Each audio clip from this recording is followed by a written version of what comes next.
नमस्कार साथियों, स्वागत है आप सभी का civil staff regulatory body exams में। तो हर साल बैंकिंग सेक्टर में हजारों वैकेंसीज जो हैं वो गवर्नमेंट के द्वारा अनाउंस की जाती हैं, चाहे वो आईबीपीएस के थ्रू हो, एसबीआई के थ्रू हो, आरआरबी के थ्रू हो या फिर आरबीआई के थ्रू हो। तो काफ़ी ज़्यादा वैकेंसीज आती हैं और लगभग हर एक एस्पिरेंट जो बैंकिंग एस्पिरेंट है वो इन सभी वैकेंसीज को फिल करता है। और ऑलमोस्ट अगर हम डेटा देखें तो लगभग 50 लाख से 60 लाख लोग जो हैं वो बैंकिंग एग्जाम को हर साल भरते हैं। तो एग्जाम भरने के साथ साथ उनकी तैयारी भी साथ चलती है और वो एक कंपैरिजन भी करते हैं कि कौन सी जॉब ज़्यादा अच्छी है। क्या आईबीपीएस में जो बैंक्स आते हैं, जितने भी नेशनलाइज्ड हमारे बैंक्स हैं, क्या उनमें अच्छी है जॉब्स अच्छी हैं, या फिर जो एसबीआई जो कि इंडिया का सबसे बड़ा बैंक है, दुनिया का सबसे बड़ा बैंक है इन टर्म्स ऑफ ब्रांचेस, कि उसकी सबसे अच्छी जॉब है, या फिर अगर हम रेगुलेटरी बॉडीज की बात करें तो RBI, reserve bank of India, उसकी जॉब कैसी है। तो आज की वीडियो में हम कोशिश करेंगे एक एनालिसिस करने का। हम एक कंपैरिजन करेंगे कि किसकी जॉब जो है वो ज़्यादा अच्छी है इन टर्म्स ऑफ मोनेटरी और in terms of work life balance.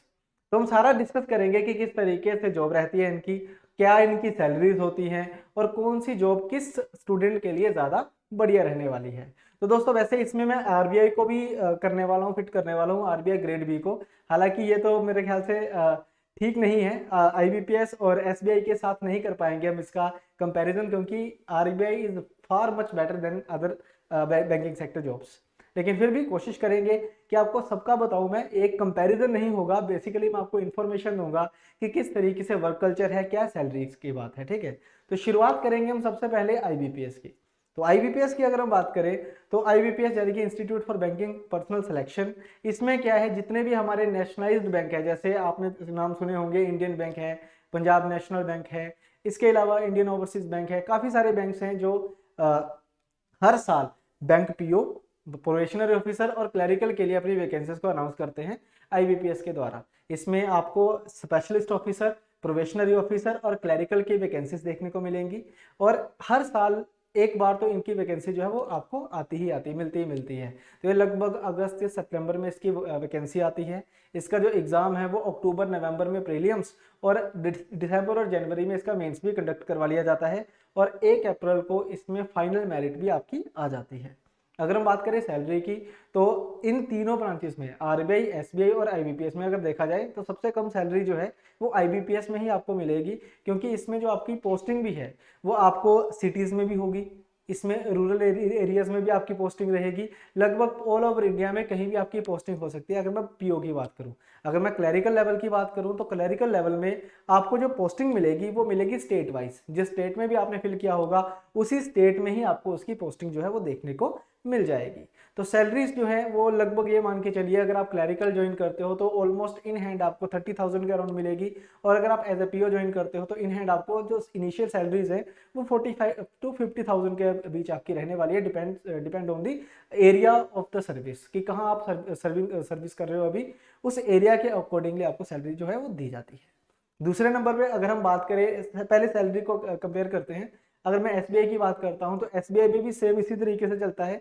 SBI में भी हर साल 3 तरह की पोस्टें निकलती हैं। एसबीआई की क्लरिकल की पोस्ट आती है, एसबीआई असिस्टेंट बोल सकते हो या क्लर्क बोल सकते हो। इसके अलावा प्रोबेशनरी ऑफिसर, और तीसरा आता है इसमें स्पेशलिस्ट ऑफिसर। स्पेशलिस्ट ऑफिसर में आपको एचआर के अलावा लॉ में, या फिर आपका जो कंप्यूटर वाला होता है पार्ट, आईटी में, आपको इसकी वैकेंसीज देखने को मिल जाएंगी। प्लस अगर मैं पीओ की बात करूं तो ऑल ओवर इंडिया में इसकी पोस्टिंग रहती है। अगर आप एसबीआई पीओ ज्वाइन करते हो तो ऑल ओवर इंडिया आपको कहीं भी पोस्टिंग आ सकती है। वही किसी भी रूरल एरिया में, अर्बन एरिया में, मेट्रो सिटी में, कहीं भी आपकी पोस्टिंग जो है वो आ सकती है। देन आफ्टर अगर हम बात करें सैलरी की, तो एसबीआई में जो सैलरी होती है वो स्लाइटली ज़्यादा होती है आईबीपीएस से। मतलब स्लाइटली ज़्यादा, मतलब ऐसा भी नहीं है कि डबल का ही डिफरेंस आ जाएगा। वही पीओ में अगर हम देखें तो 5-6 हज़ार का डिफरेंस आएगा, और क्लरिकल में 3-4 हज़ार का इसमें डिफरेंस जो है वो देखने को मिल जाता है। ऐसे ही अगर मैं आरबीआई की बात करूं तो आरबीआई भी हर साल 2 तरह के एग्जाम निकालता है। आरबीआई असिस्टेंट, जिसकी अभी रिक्रूटमेंट चल भी रही है, और एक आता है आरबीआई ग्रेड बी। तो आरबीआई असिस्टेंट जो है ये क्लरिकल लेवल की पोस्ट रहती है। ये भी आपको पूछा जाएगा जब आप फॉर्म फिल करते हैं, तो हमें सेंटर्स के बारे में पूछा जाता है कि आप किस जोन में अप्लाई कर रहे हो, कौन से आरबीआई की कौन सी ब्रांच के लिए आप ज्वाइन कर रहे हो। तो क्लरिकल की पोस्ट है।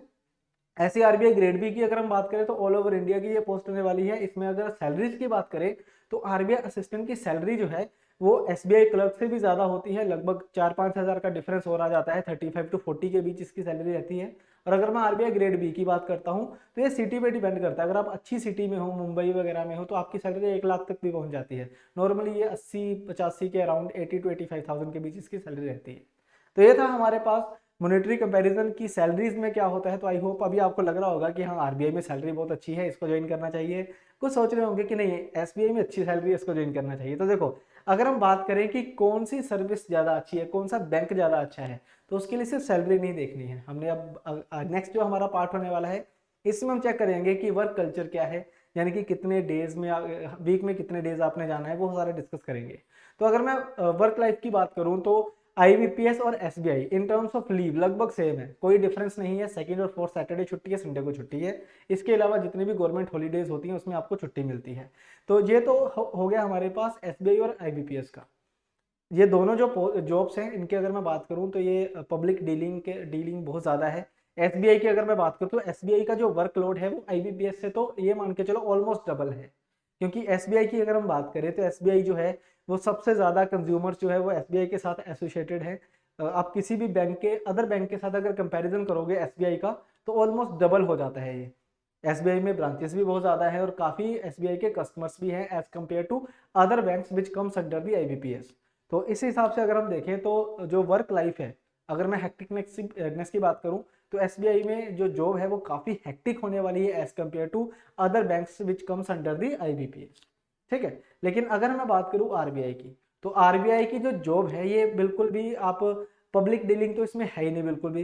ये जो आरबीआई होता है ये डील करता है सीधा गवर्नमेंट के साथ या फिर अदर बैंक्स के साथ। ठीक है ना। तो आरबीआई में क्या रहता है कि आपका नॉर्मल जैसे कॉर्पोरेट कल्चर होता है, आपने एक कमरे के अंदर अपना जो कैबिन जो भी आपको मिला होगा उसके अंदर आपने काम करना है। कोई पब्लिक डीलिंग आपकी नहीं होने वाली है। जो आपका टाइमिंग है उसी टाइम पे आपने आना है और जिस टाइमिंग पे आपने जाना है वो टाइमिंग फिक्स है। यानी कि सुबह की आने की टाइमिंग, शाम की जाने की टाइमिंग जो है वो आपकी बिल्कुल फिक्स्ड है, कोई भी चीज़ नहीं है। दूसरी सबसे बढ़िया बात क्या है कि हर सैटरडे संडे आपको ऑफ रहेगा, यानी कि 5 डेज अ वीक आपका जो है वो वर्क रहेगा। तो वर्किंग डेज जो है वो 5 डेज अ वीक है। बाकी अदर बैंक्स की अगर मैं बात करूँ विच कम्स अंडर आईबीपीएस और एसबीआई, उसमें क्या रहता है कि सेकंड और लास्ट सैटरडे आपको रहेगा छुट्टी, फर्स्ट और थर्ड सैटरडे आपका वर्किंग होगा, यानी कि ये 2 छुट्टियां आपको कम मिलेंगी। प्लस जो आपका पब्लिक डीलिंग है इसमें आपका आने का टाइम फिक्स है कि बैंक जो है वो 10 बजे खुलता है, जो हम सबको पता है। लेकिन छुट्टी कब होगी बैंक वालों को इसकी कोई गारंटी नहीं है।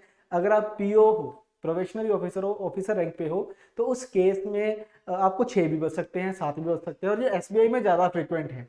अगर आप एसबीआई में ज्वाइन करते हो तो ये 7-8 इतना टाइम आपका हो सकता है, लेकिन हाँ आरबीआई में ये बिल्कुल भी नहीं होता है। तीसरा, अगर हम पोस्टिंग की बात करें तो पोस्टिंग जो है, अगर मैं एसबीआई की बात करता हूँ, पहले हम एसबीआई से शुरू करते हैं। तो एसबीआई में जो आपकी पोस्टिंग रहेगी वो ये मान के चलिए कि ज़्यादातर जो एसबीआई की ब्रांचेज है, स्टेट बैंक ऑफ इंडिया की जो ज़्यादातर ब्रांचेज हैं वो अर्बन एरियाज में ही है। ये कह टीयर 2 टीयर 3 सिटीज़ में भी इनकी ब्रांचेज हैं। यानी कि ये मान के चलिए कि आप सिटीज़ में ही ज़्यादा रहोगे, टीयर 2 टीयर 3 सिटीज़ में रहोगे ज़्यादातर। ठीक है ना। और आपकी कभी कभी वैकेंसी हो सकता है कि आपकी रूरल एरिया में किसी गाँव वगैरह में भी आ जाए। अगर हम बात करें आईबीपीएस के थ्रू जितने भी बैंक्स हैं, तो जितने भी नेशनलाइज्ड बैंक है, अगर मैं एग्जांपल लेके चलूँ पंजाब नेशनल बैंक की, तो पंजाब नेशनल बैंक आपको हर गांव में मिलेगा। अगर आप नॉर्थ इंडिया से बिलोंग करते हो, आप देखोगे आपको हर गांव में लगभग पंजाब नेशनल बैंक की एक ब्रांच देखने को मिल जाएगी। ठीक है, लगभग हर एक शहर में, छोटा बड़ा शहर जो होगा उसमें आपको पंजाब नेशनल बैंक की जो ब्रांच है वो देखने को मिल जाएगी। तो आपकी जो ट्रांसफर है वो किसी भी एरिया में आ सकती है, रिमोट एरिया में भी आ सकती है। ठीक है, एसबीआई में ये चांसेस कम है। मैं ये नहीं कहूंगा कि एसबीआई की ब्रांचेस नहीं है, ब्रांचेस हैं उसकी भी रूरल एरियाज में, लेकिन बहुत कम है as compare to other banks. ठीक है, लेकिन अगर जब मैं बात करूंगा आरबीआई की, तो आरबीआई की ब्रांचेस कहाँ हैं? अगर मैं नॉर्थ इंडिया से शुरू करूं तो जम्मू में है, ठीक है, चंडीगढ़ में है, दिल्ली है, जयपुर है, मुंबई है, उसके बाद तो मतलब टीयर 1 या टीयर 2 सिटीज में है। इसमें गांव में आपको, विलेज में या रूरल एरियाज में आपको इसकी ब्रांचेस देखने को नहीं मिलेगी। यानी कि जहां भी आपकी पोस्टिंग रहेगी उसमें ये मान के चलिए टीयर 1 और टीयर 2 सिटीज में ही आपकी पोस्टिंग जो है वो हमेशा रहेगी। हमेशा आप शहरों में ही रहोगे। और अगर आप क्लैरिकल उसमें हो, डिपार्टमेंट में, यानी कि अगर मैं ये कहूँ आप असिस्टेंट हो, आरबीआई असिस्टेंट हो अगर आप, तो उस केस में तो ये मान के चलिए कि आपकी जो पोस्टिंग है वो एक ही ब्रांच में रहेगी। अगर मान लो आपने चंडीगढ़ फिल करा है तो चंडीगढ़ में ही रहोगे सारा टाइम, जब तक आप प्रमोशन नहीं लेते हो। एक बार आप ऑफिसर के प्रमोशन पे आ जाते हो तो उसके बाद फिर आपको ऑल इंडिया कहीं भी आपकी पोस्टिंग जो है वो हो सकती है। तो आई होप ये सारा कंपैरिजन आपको अच्छे से समझ आया होगा। पता चला होगा कि आरबीआई, एसबीआई और आईबीपीएस में क्या डिफरेंस है। तो कुल मिला के अगर मैं कंक्लूड करूँ, अगर मैं सिंपली ये आपको ये कहूँ कि हाँ आपको क्या करना है, आपको जॉब ऐसी चाहिए इसमें आप सिटीज़ में रहना प्रेफर करते हो, कि आप चाहते हो कि नहीं मुझे सिटीज़ में ही रहना है और मुझे ज़्यादा पब्लिक डीलिंग नहीं करनी है, तो आपके लिए फिर आरबीआई जो है वो बेस्ट जॉब है।